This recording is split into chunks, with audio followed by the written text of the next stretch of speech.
യഥാർത്ഥത്തിൽ മാധ്യമരംഗത്തെ വളരെ പ്രധാനപ്പെട്ട രണ്ട് വ്യക്തിത്വങ്ങളാണ് നമ്മളിപ്പോൾ അഭിസംബോധന ചെയ്തത്. ഒരു വളരെ സീനിയറായിട്ടുള്ള ഒരു മാധ്യമപ്രവർത്തകനും പുതിയ തലമുറയിലെ ഒരു പ്രതിനിധിയുമാണ് നമ്മളോട് സംസാരിച്ചത്. ഈ കൂട്ടത്തിൽ മാധ്യമവുമായി ഇത്തരത്തിലുള്ളൊരു ബന്ധവുമില്ലാത്ത ഒരാളാണ് ഞാൻ.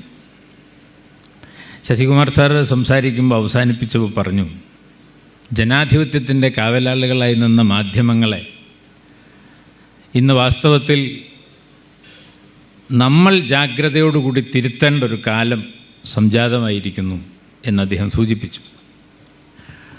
നമ്മളെ സംരക്ഷിക്കും എന്ന് കരുതിയിരുന്ന മാധ്യമങ്ങൾ പലപ്പോഴും ജനാധിപത്യത്തെ തകർക്കുന്നതുകൊണ്ട് നമ്മൾ മാധ്യമങ്ങളിൽ നിന്ന് തന്നെ കരുതിയിരിക്കേണ്ട ഒരു സ്ഥിതിയിലേക്ക് കാര്യങ്ങൾ നീങ്ങിക്കൊണ്ടിരിക്കുന്നു എന്നൊരു ഭയം നമുക്ക് വരുന്നത് കൊണ്ടായിരിക്കാം ഒരുപക്ഷെ ഇങ്ങനെയൊക്കെ കൂടിയിരുന്ന് ആലോചിക്കുന്നത് എന്നെനിക്ക് തോന്നുന്നു.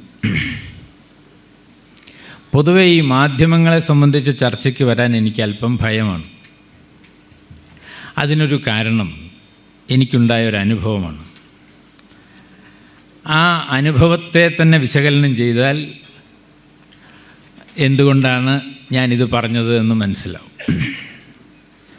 ഒരിക്കൽ ഇതുപോലൊരു മാധ്യമ ചർച്ചയ്ക്ക് എന്നെ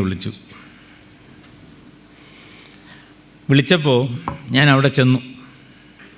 അപ്പോൾ എന്നെ വിളിച്ചതും പറഞ്ഞതുമൊക്കെ ഒരു സുഹൃത്താണ്. പക്ഷേ പരിപാടി നടക്കുന്നത് വേറൊരു സ്ഥലത്താണ്. അവരല്ല എന്നെ വിളിച്ച് ഏർപ്പാടാക്കിയത്. അപ്പം ഞാനവിടെ ചെന്നപ്പോൾ ഹർഷൻ, സിനീഷ് തുടങ്ങി ഒരുപക്ഷെ ഇവിടെ ഇരിക്കുന്ന നിങ്ങൾ പലരും പരിചയമുള്ള ശ്രീ പ്രമോദ് രാമനെ പോലെ ടെലിവിഷൻ ചാനലിൽ നിരന്തരം പ്രത്യക്ഷപ്പെടുന്ന മുഖങ്ങളാണ്. അപ്പോൾ ഞാനവിടെ ചെന്നപ്പോൾ എനിക്ക് പരിചയമുള്ള ആരും പെട്ടെന്ന് കണ്ടില്ല. അപ്പോൾ ഒരാൾക്ക് തോന്നി ഞാൻ ഇവിടെ സംസാരിക്കാൻ, എന്നോട് വിഷയം അവതരിപ്പിക്കാനാണ് പറഞ്ഞിരുന്നത്. അപ്പോൾ എന്നോട് ആ വന്ന ആൾ ചോദിച്ചു, നിങ്ങൾ ഏത് ടി വിയിൽ നിന്നാണ് വരുന്നത് എന്ന് ചോദിച്ചു. അപ്പം ഞാൻ പറഞ്ഞു, ഞാൻ ടി വിയിൽ നിന്നല്ല, ഞാൻ വീട്ടിൽ നിന്നാണ് വരുന്നത്. അല്ല അതല്ല, നിങ്ങൾ ഏത് ടി വിയിലാണ് ജോലി ചെയ്യുന്നതെന്ന് ചോദിച്ചു. അപ്പം ഞാൻ പറഞ്ഞു, ഞാൻ ടി വിയിലല്ല ജോലി ചെയ്യുന്നത്, ഞാനൊരു അധ്യാപകനാണ്.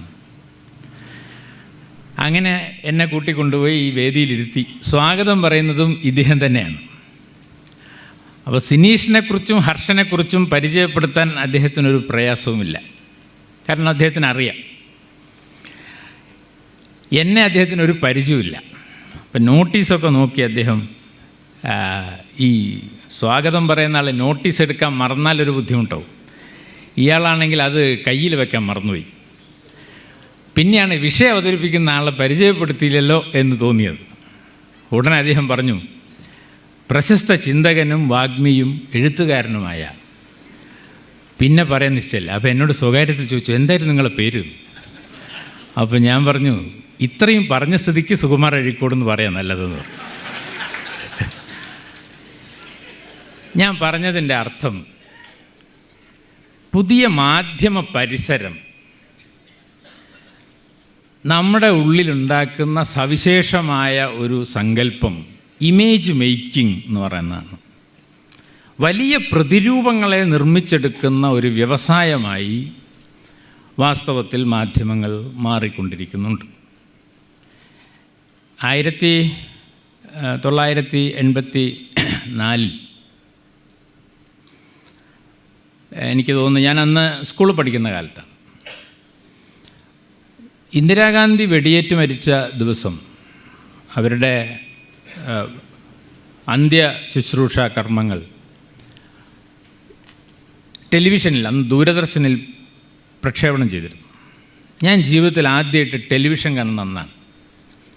ഞങ്ങളുടെ സ്കൂളിൻ്റെ മാനേജർ, അദ്ദേഹത്തിൻ്റെ വീട്ടിലൊരു ടെലിവിഷൻ ഉണ്ട്. അപ്പോൾ ഈ ഒരു സംഭവം മറ്റുള്ളവർ കൂടി കാണണമെന്നുള്ള അർത്ഥത്തിലായിരിക്കും അദ്ദേഹം ആ ടെലിവിഷൻ മുറ്റത്തേക്ക് ഇറക്കി വെച്ചു. അങ്ങനെ ഞങ്ങൾ സ്കൂളിലെ കുട്ടികളൊക്കെ ടെലിവിഷൻ കാണാൻ വേണ്ടിയിട്ട് അന്ന് പോയി. ടെലിവിഷൻ നമ്മുടെയൊന്നും ജീവിതത്തിൻ്റെ ഭാഗമായിരുന്നില്ല അന്ന്. അത് കഴിഞ്ഞ് 90കളായപ്പോഴേക്കും എല്ലാ വീടുകളിലും കളർ ടെലിവിഷനുകളും ചാനലുകളും വന്നു. മാധ്യമം എന്ന് പറയുന്നത് അത് കഴിഞ്ഞൊരു 10 കൊല്ലം കഴിയുമ്പോഴേക്കും നമ്മളുടെ കയ്യിലെല്ലാം മൊബൈൽ ഫോണുകൾ വന്നു. മാധ്യമത്തിൽ നിന്ന് രക്ഷപ്പെടാൻ കഴിയാതെ അതിൻ്റെ വലിയൊരു വിഷമവൃത്തത്തിനകത്ത് ജീവിക്കുന്ന ജീവികളായി നമ്മൾ മാറിയിരിക്കുകയാണ്. അതുകൊണ്ട് മാധ്യമത്തിൽ നിന്ന് രക്ഷപ്പെടുക എന്ന് തന്നെ അസാധ്യമായി തീർന്നിരിക്കുന്ന ഒരു കാലത്താണ് നമ്മൾ മാധ്യമങ്ങളെക്കുറിച്ച് ചർച്ച ചെയ്യുന്നത്. അപ്പം അങ്ങനെ വരുമ്പോൾ എന്താണ് ഈ മാധ്യമങ്ങളിൽ നിരന്തരമായി കാണുന്ന ഈ പ്രതിരൂപങ്ങൾ? ആ പ്രതിരൂപങ്ങളാണ് പലപ്പോഴും നമ്മുടെ ദൈനംദിന ജീവിതത്തെയും രാഷ്ട്രീയത്തെയും ഒക്കെ ഇന്ന് നിർണയിച്ചു കൊണ്ടിരിക്കുന്നത്. അതിനെ അങ്ങനെ പ്രയോജനപ്പെടുത്താൻ കഴിയും എന്ന് മനസ്സിലാക്കിയ ഒരാളാണ് ഇന്ത്യയുടെ പ്രധാനമന്ത്രി നരേന്ദ്രമോദി. വാസ്തവത്തിൽ ഈ പറഞ്ഞ ഇമേജ് മേക്കിങ്ങിനെ കഴിഞ്ഞ 10 വർഷമായി വളരെ ഫലപ്രദമായി ഉപയോഗിച്ചിരുന്ന ഒരാളാണ് എന്ന് നിരവധി പഠനങ്ങളിലൂടെ തെളിയിക്കപ്പെട്ടിട്ടുണ്ട്. അതുകൊണ്ട് അദ്ദേഹത്തിൻ്റെ വസ്ത്രത്തിൽ, അദ്ദേഹത്തിൻ്റെ ഉടുപ്പിൽ, നടപ്പിൽ, സംസാരിക്കുന്ന ശൈലിയിൽ, ഇതിലെല്ലാം വളരെ വളരെ ദത്തശ്രദ്ധനായിരുന്നു. ഓരോ ഇമേജുകളും ഞാൻ എങ്ങനെയാണ് ഒരു ഇമേജായി ജനങ്ങളുടെ മുന്നിൽ വരുന്നത് എന്നതിനെ സംബന്ധിച്ച് മോദി വളരെ ശ്രദ്ധാലുവായിരുന്നു എന്ന് നമുക്കറിയാം. ഒരിക്കൽ പോലും ഒരു പത്രസമ്മേളനം വിളിച്ചു ചേർക്കാത്ത ഇന്ത്യയുടെ ഈ പ്രധാനമന്ത്രി ഈ ഇമേജ് മേക്കിങ്ങിലൂടെയാണ് മോദി കരുത്തനായ, സവിശേഷമായ നെഞ്ചളവുള്ള ഒരു മനുഷ്യനാണ് എന്ന് നമ്മളോട് പറഞ്ഞത്. നമ്മളാരും അദ്ദേഹത്തിന് നെഞ്ച് പോയി അളന്നു നോക്കിയിട്ടില്ല. പക്ഷേ നമുക്കൊക്കെ അദ്ദേഹത്തിന് നെഞ്ചളവ് അറിയാം.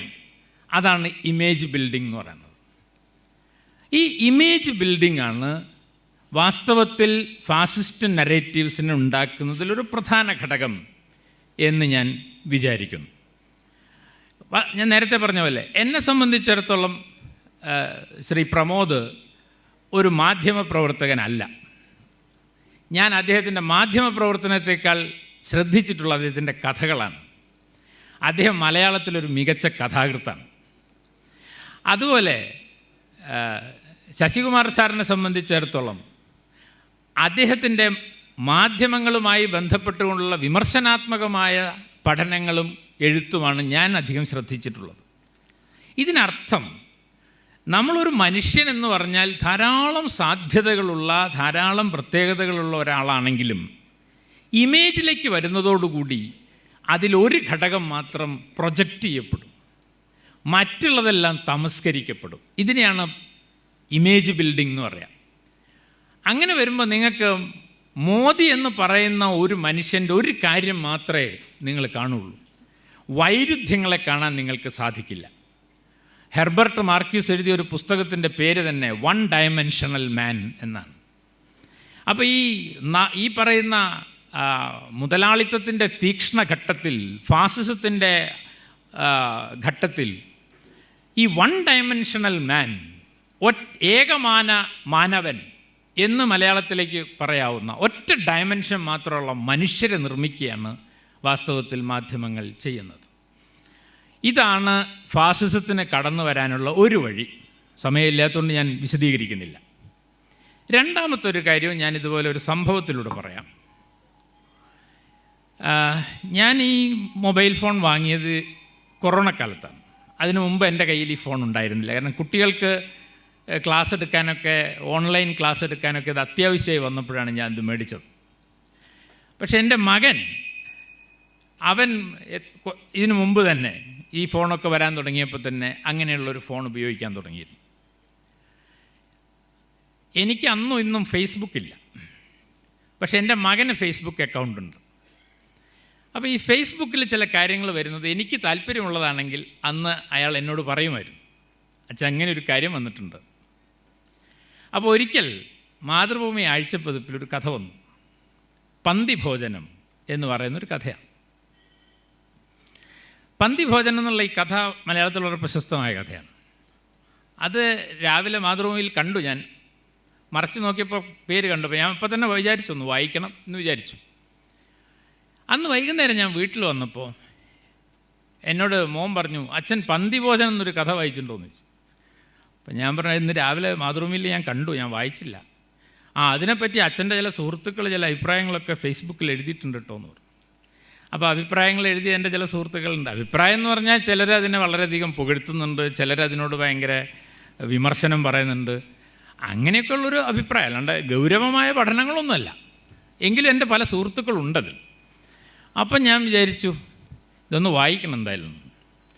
അങ്ങനെ ഞാൻ അന്ന് രാത്രി തന്നെ ആ കഥ വായിച്ചു കഴിഞ്ഞപ്പോൾ ഞാൻ എൻ്റെ മോനോട് പറഞ്ഞു, എടാ ഞാൻ ആ കഥ വായിച്ചു, എനിക്കും അതിനെപ്പറ്റി ചിലത് എഴുതാൻ തോന്നുന്നുണ്ട്. അപ്പം ഞാനൊരു കുറിപ്പ് എഴുതിയിട്ട് നിനക്ക് തരാം, എൻ്റെ പേരിൽ അത് നിൻ്റെ ഫേസ്ബുക്കിൽ ഇട്ടാൽ മതി. അപ്പോൾ അവൻ എന്നോട് 2 കാര്യം പറഞ്ഞു. അച്ഛൻ തരികയാണെങ്കിൽ നാളെ രാവിലെ തരണം. പിന്നെ അച്ഛൻ എഴുതണ മാതിരി 10-15 പേജൊന്നും എഴുതാൻ പറ്റില്ല, ഒരു 100 വാക്കൊക്കെ ഇതിൽ എഴുതാൻ പറ്റുള്ളൂ. അങ്ങനെ ചുരുക്കി എഴുതി തന്നാൽ ഞാൻ കൊടുക്കാമെന്ന്. പിറ്റേന്ന് രാവിലെ അവൻ എന്നോട് ചോദിച്ചു, അച്ഛൻ എഴുതിയോന്ന് ചോദിച്ചു. ഞാൻ പറഞ്ഞു ഇല്ല, എനിക്ക് വേറെയും കുറേ ജോലിയില്ലേ. അങ്ങനെ ഞാൻ അന്നും പോയി എല്ലാ ദിവസവും കഴിഞ്ഞ് പിറ്റത്തെ ഞായറാഴ്ചയാണ് സത്യം പറഞ്ഞാൽ എനിക്ക് അതിനെക്കുറിച്ച് എന്തെങ്കിലും ഒന്ന് എഴുതാനുള്ളൊരവസ്ഥ വന്നു. അപ്പം ഞാനൊരു കടലാസൊക്കെ എടുത്ത് ആ കഥയെപ്പറ്റി ഒരു കുറിപ്പ് എഴുതി. അന്ന് അവൻ വന്നപ്പോൾ ഞാൻ അവനോട് പറഞ്ഞു, എടാ ഞാൻ ആ കുറിപ്പ് എഴുതിയിട്ടുണ്ട് കേട്ടോ. അവൻ ചോദിച്ചു, എന്ത് കുറിപ്പ്? അല്ല പന്തിഭോജനം. പന്തിഭോജനം എന്താ സംഗതി എന്ന് ചോദിച്ചു. അപ്പോൾ ഞാൻ പറഞ്ഞു, ആ കഥ അതൊക്കെ കഴിഞ്ഞിട്ട് കാലത്രയച്ചാ, പന്തിഭോജനമൊക്കെ മാറിയിട്ട് കാലം കുറയില്ലേ. ഇപ്പോൾ വേറൊരു വിഷയമാണ്, അതിനെപ്പറ്റി അച്ഛനും വല്ലതും എഴുതാനുണ്ടെങ്കിൽ തന്നാൽ കൊടുക്കാം. അപ്പോൾ വാസ്തവത്തിൽ ഈ സോഷ്യൽ മീഡിയ എന്ന് നമ്മൾ പറയുന്ന മാധ്യമം എന്താണ് ചെയ്യുന്നത് എന്ന് ചോദിച്ചാൽ, സ്ഥലകാലബന്ധിയല്ലാത്ത നിരവധി വിവരങ്ങളും വാർത്തകളും വ്യാജരൂപങ്ങളും എല്ലാം ഇങ്ങനെ പ്രവഹിക്കുന്ന ഒന്നാണ് നാം പറയുന്ന സോഷ്യൽ മീഡിയ. അതുകൊണ്ട് സോഷ്യൽ മീഡിയയുടെ ഒരു പ്രത്യേകത എന്ന് പറയുന്നത്, അതിന് സ്ഥലവും കാലവുമായി ബന്ധപ്പെട്ടുകൊണ്ടല്ല അതിനകത്തുള്ള നിർമ്മിതികൾ സംഭവിക്കുന്നത്. സ്ഥലകാലബന്ധിയായ ഒന്നിനെയാണ് നമ്മൾ ചരിത്രം എന്ന് പറയുന്നത്. ചരിത്രമില്ലാതെയാണ് ഈ വെള്ളത്തിൽ പൊങ്ങിക്കിടക്കുന്ന ഒതളങ്ങകൾ പോലെയാണ് നാം ഉപയോഗിക്കുന്ന സോഷ്യൽ മീഡിയക്കകത്ത് വാർത്തകളും വിശേഷങ്ങളും കാര്യങ്ങളും ഒക്കെ വന്നുകൊണ്ടിരിക്കുന്നത്. എങ്ങനെ നല്ല ഇഡ്ഡലി ഉണ്ടാക്കാം എന്നതും നിങ്ങൾക്ക് കാണാം. അതോടൊപ്പം തന്നെ നിങ്ങൾക്ക് ഫാസിസ്റ്റ് വിരുദ്ധമായി എന്താണ് ശശികുമാർ സാറ് സംസാരിച്ചതെന്നും കേൾക്കാം. തൊട്ടടുത്ത നിമിഷം നിങ്ങൾക്ക് വരട്ട് ചൊറിക്കലുള്ള ചികിത്സ എന്താണ് എന്നും കാണാം. ഇങ്ങനെയുള്ള ഒരു മനുഷ്യൻ, ഇതിങ്ങനെ നിരന്തരം ഇതിനകത്തൂടി കടന്നുപോയിക്കൊണ്ടിരിക്കുന്ന ഒരാൾക്ക് നഷ്ടപ്പെടുന്നത് ചരിത്രബോധം ആണ്. ഇന്നിപ്പോൾ നമ്മൾ ഈ സെമിനാറിലിരുന്ന് നിങ്ങൾ കഴിഞ്ഞ 2 ദിവസമായി എന്താ ചെയ്തുകൊണ്ടിരിക്കണമെന്ന് ചോദിച്ചാൽ, കണ്ടിന്യൂസ് ആയിട്ട് തുടർച്ചയായി നിങ്ങൾ ഒരാശയത്തെക്കുറിച്ച് കേട്ടുകൊണ്ടേയിരിക്കുകയാണ്. ഇല്ലിബറൽ ഇന്ത്യ എന്താണ് എന്ന് കേട്ടുകൊണ്ടിരിക്കുക. പക്ഷേ ഒരു ഫേസ്ബുക്കിനകത്താണ് നിങ്ങൾ ഇരിക്കുന്നതെങ്കിൽ, ഒരു സോഷ്യൽ മീഡിയക്കകത്താണ് നിങ്ങൾ ഇരിക്കുന്നതെങ്കിൽ, ഇങ്ങനെ ഒരു ശ്രദ്ധ എന്നുള്ള വാക്ക് ഏറ്റവും കൂടുതൽ ഉപയോഗിച്ച ഒരാൾ ബുദ്ധനാണ്. അത് മനുഷ്യനെ നിർമ്മിക്കുന്നതിൽ നിർണായകമായ ഒന്നാണ്. മനുഷ്യപ്രകൃതത്തിന് വിരുദ്ധമാണ് സോഷ്യൽ മീഡിയയിലെ കാലബോധം എന്നാണ് ഞാൻ പറഞ്ഞത്. സ്പീഡും അതിൻ്റെ തത്വചിന്തയെ സംബന്ധിച്ചുള്ള ഗാന്ധിയുടെ ദർശനത്തെ സംബന്ധിച്ചൊരു പുസ്തകം ഈ അടുത്ത കാലത്ത് പ്രസിദ്ധീകരിച്ചിട്ടുണ്ട്. ഗാന്ധി തീവണ്ടിക്കെതിരായിരുന്നത് തീവണ്ടിയുടെ വേഗത മനുഷ്യപ്രകൃതത്തിനെതിരായിരുന്നു എന്നതുകൊണ്ടാണ്.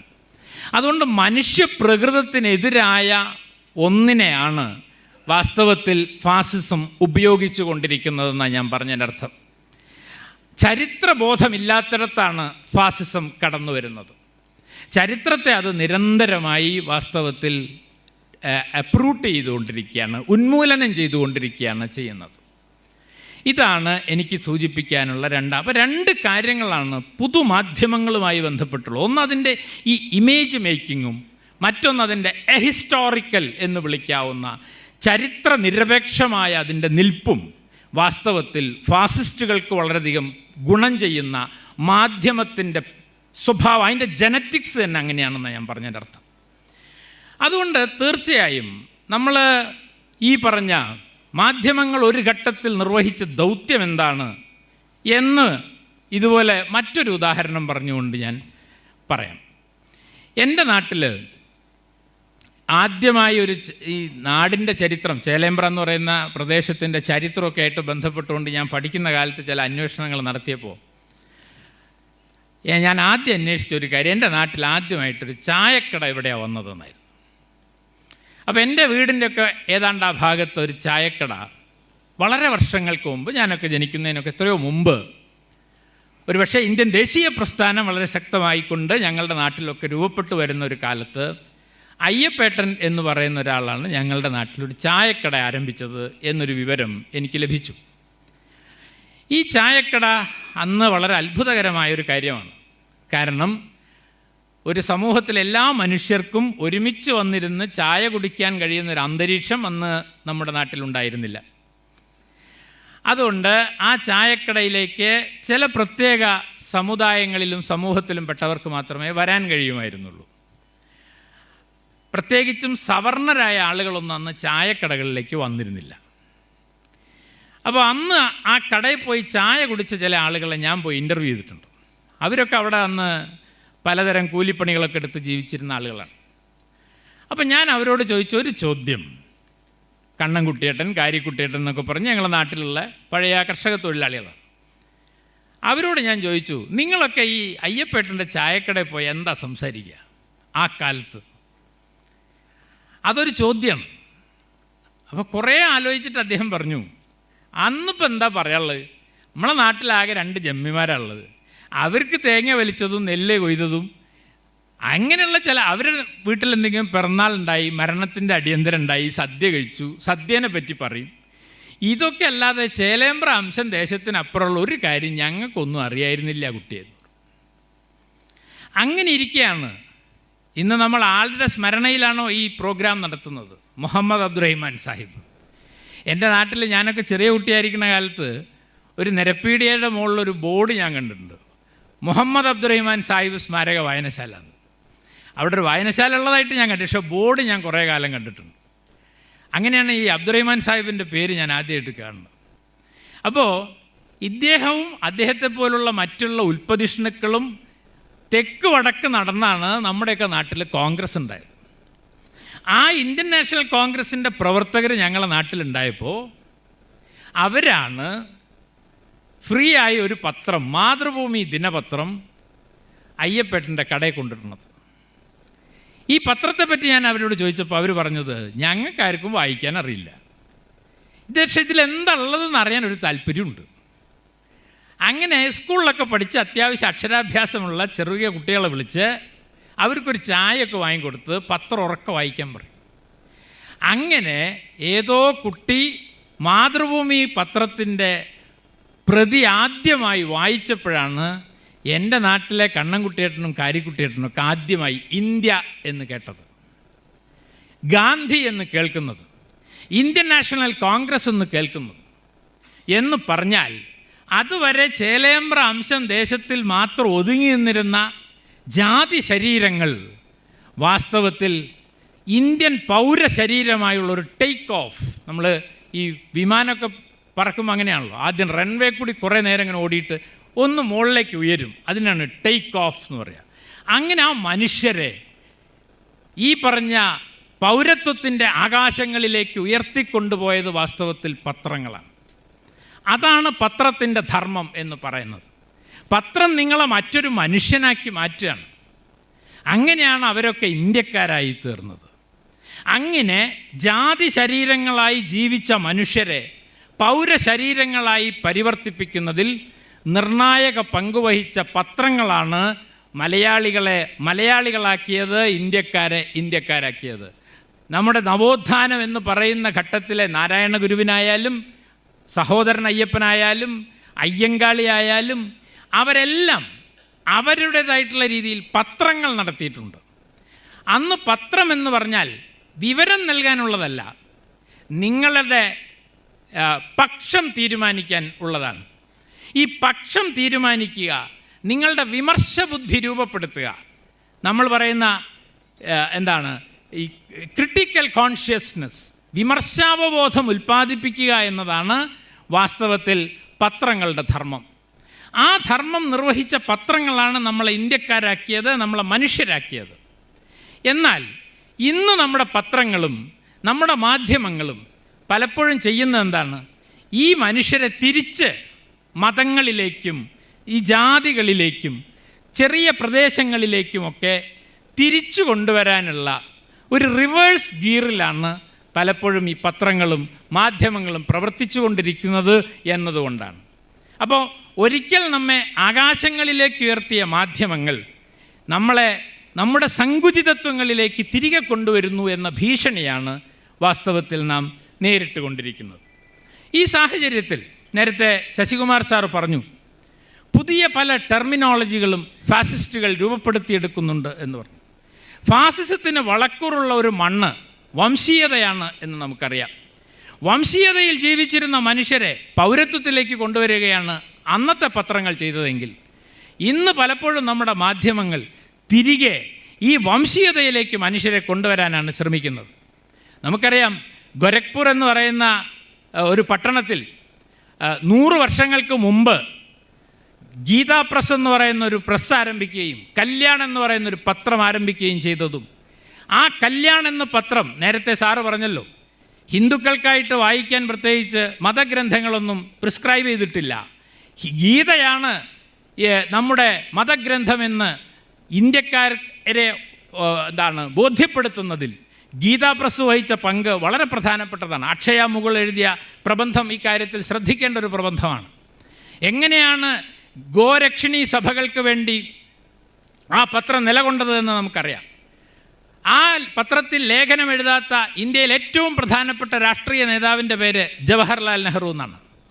ജവഹർലാൽ നെഹ്റു കല്യാൺ പത്രത്തിൽ ഒരു കുറിപ്പ് പോലും അതിൻ്റെ എഡിറ്ററായ ഹനുമൻ പ്രസാദ് പൊദ്ദാർ ആവശ്യപ്പെട്ടിട്ടും നൽകിയിട്ടില്ല. ഗാന്ധി പോലും അവർക്ക് ലേഖനം എഴുതി കൊടുത്തു. പക്ഷേ 1932 പൂന പാക്റ്റിന് ശേഷം ഗാന്ധിയെ വിമർശിച്ചുകൊണ്ടും ഗാന്ധിയെ ഭർഷിച്ചുകൊണ്ടുള്ള ലേഖനങ്ങളാണ് കല്യാൺ പത്രത്തിൽ വന്നുകൊണ്ടിരുന്നത്. അങ്ങനെ ഇന്ത്യയിലെ ഹിന്ദുത്വ എന്ന് പറയുന്ന ആശയത്തെ ഉറപ്പിച്ചെടുക്കുന്നതിൽ ഈ പറയുന്ന ഹനുമാൻ പ്രസാദ് പൊദ്ദാറിൻ്റെ കല്യാൺ പത്രം വഹിച്ച പങ്ക് വളരെ പ്രധാനമാണ്. RSSൻ്റെ ജിഹ്വയായാണ് ആ പത്രം പ്രവർത്തിച്ചത്. അന്ന് പക്ഷെ ഒരു പത്രം ഉണ്ടായിരുന്നുള്ളൂ. മറ്റെല്ലാ പത്രങ്ങളും വാസ്തവത്തിൽ ഈ പറഞ്ഞ ഹിന്ദു കോഡ് ബില്ല് അവതരിപ്പിച്ചപ്പോൾ അതിനെതിരെ ഏറ്റവും ശക്തമായി രംഗത്ത് വന്നൊരു പത്രമായിരുന്നു ഈ കല്യാൺ പത്രം.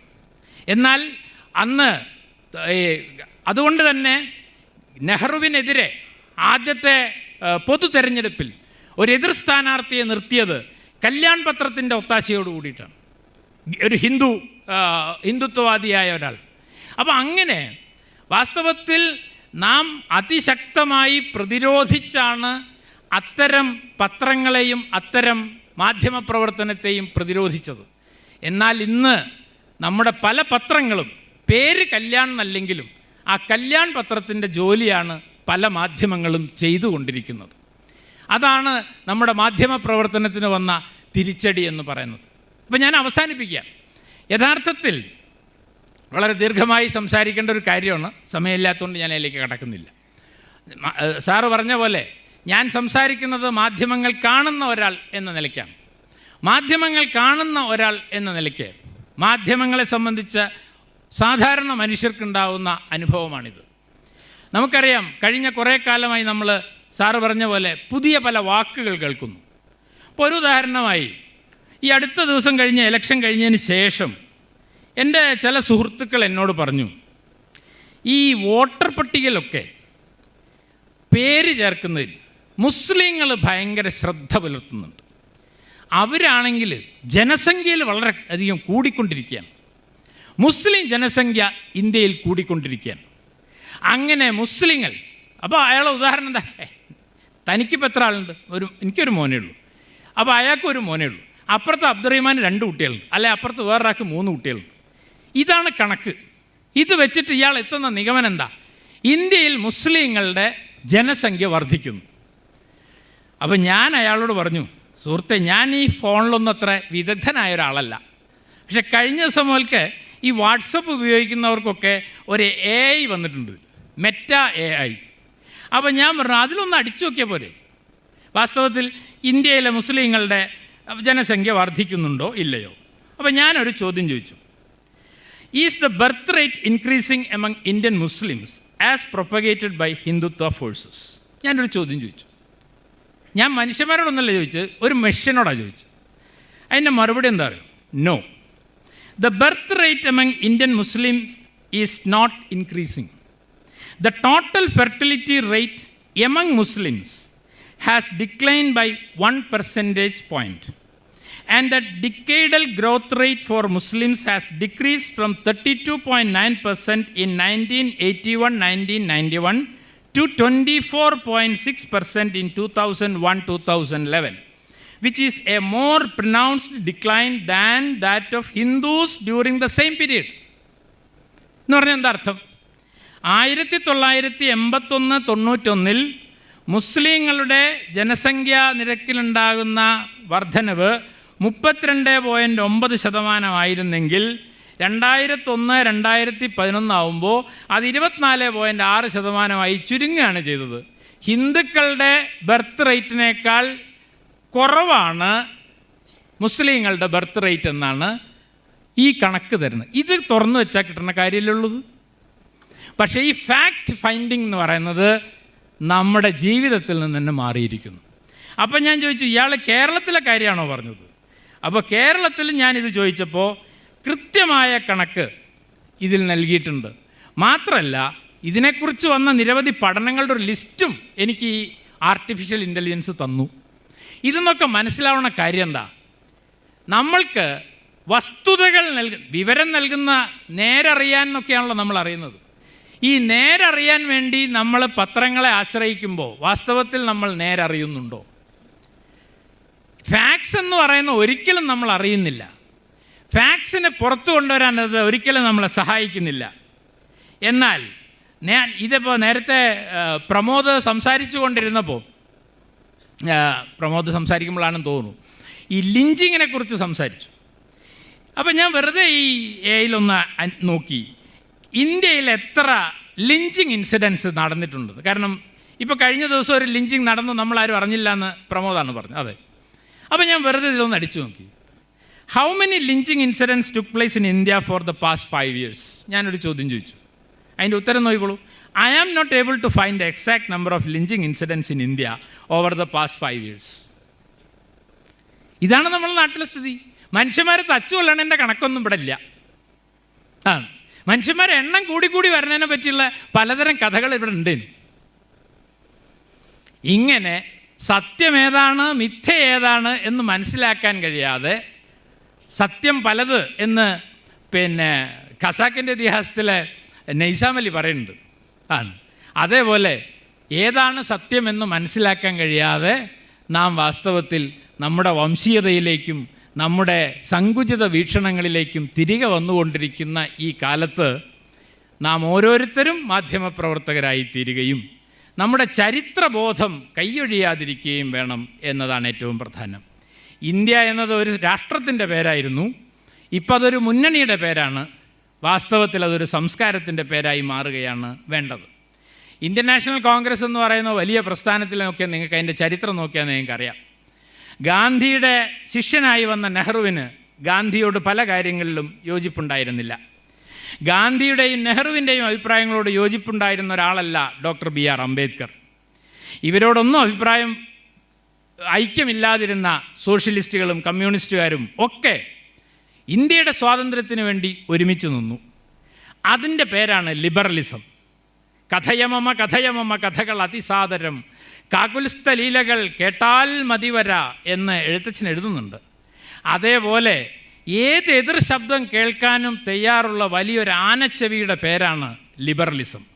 അങ്ങനെ എല്ലാ ശബ്ദങ്ങളും കേൾക്കാൻ കഴിയുന്ന, എല്ലാ അഭിപ്രായങ്ങളും അഭിപ്രായ വ്യത്യാസങ്ങളും ഉൾക്കൊള്ളുന്ന, അതോടൊപ്പം ഒറ്റ ഇന്ത്യ എന്ന് പറയുന്ന ഒരു രാഷ്ട്ര നിർമ്മാണത്തിന് വേണ്ടി ഒന്നിച്ച് നിൽക്കാൻ കഴിയുന്ന ഒന്നായി വാസ്തവത്തിൽ ഇന്ത്യ എന്ന സങ്കല്പം മാറേണ്ടതുണ്ട്. അങ്ങനെ ഇന്ത്യ എന്നത് ഒരു രാഷ്ട്രീയ മുന്നണി എന്നതിനപ്പുറം ഒരു ഇന്ത്യൻ സംസ്കാരമായി അത് വളരുകയാണെങ്കിൽ, വ്യത്യസ്ത അഭിപ്രായങ്ങൾ നിലനിൽക്കുമ്പോഴും ഒറ്റ ലക്ഷ്യത്തിന് വേണ്ടി പ്രവർത്തിക്കാൻ കഴിയുന്ന മനുഷ്യരായി നമുക്ക് മാറാൻ സാധിച്ചാൽ, ശശികുമാർ സാർ പറഞ്ഞ പോലെ യഥാർത്ഥത്തിൽ ഇപ്പോൾ തോറ്റു എന്ന് കരുതുന്നവർ ജയിച്ചു എന്ന് കരുതുന്ന ആ കരുതൽ കുറേ കൂടി കരുത്തുള്ള ഒന്നായിത്തീരുകയും ഇന്ത്യ തീർച്ചയായും സർവൈവ് ചെയ്യുകയും ചെയ്യും എന്ന ശുഭാപ്തിബോധമാണ് എനിക്കുള്ളത്. അതിൻ്റെ ഒരു തുടക്കമായി ഈ സെമിനാർ മാറട്ടെ എന്ന് മാത്രം ആശംസിച്ചുകൊണ്ട് ഇതിനൊരു അവസരം തന്നതിന് നന്ദി രേഖപ്പെടുത്തി അവസാനിപ്പിക്കുന്നു. നന്ദി, നമസ്കാരം.